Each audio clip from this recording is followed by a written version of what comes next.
kali ini manajemen core ya, saya Andre bersama Pak Ginting, ownernya Bima, Boh Itik Masen Aceh. Nah, kita sangat antusias sekali ya melihat Pak Ginting itu pemikirannya milenial.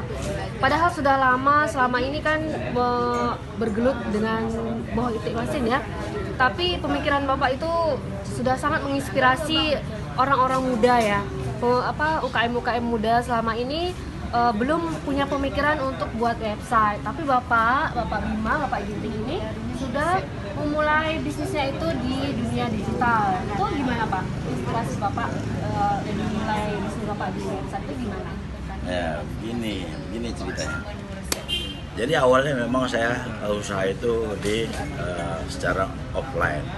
Jadi secara cara-cara konvensional. Jadi pesan barang kita antar, jadi mobilisasinya cukup tinggi dan perlu juga tenaga kerja yang cukup banyak di situ. Kemudian ini seiring dengan perkembangan digital marketing dari 1.0,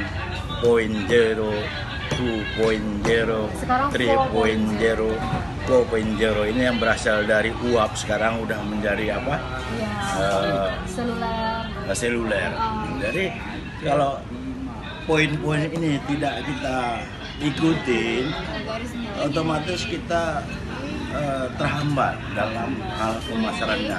Apa tujuannya saya masuk ke digital marketing? Ini otomatis untuk meningkatkan penjualan. Nah, karena yang memang ini penjualan offline ini sudah jalan, tapi baru saya mulai sedikit aja dengan cara misalnya IG, kemudian di Facebook, ini udah ada peningkatan penjualan mencapai 10%. Insya Allah dengan masuk lebih dalam lagi ke website ini, penjualannya saya harapkan bisa lebih baik.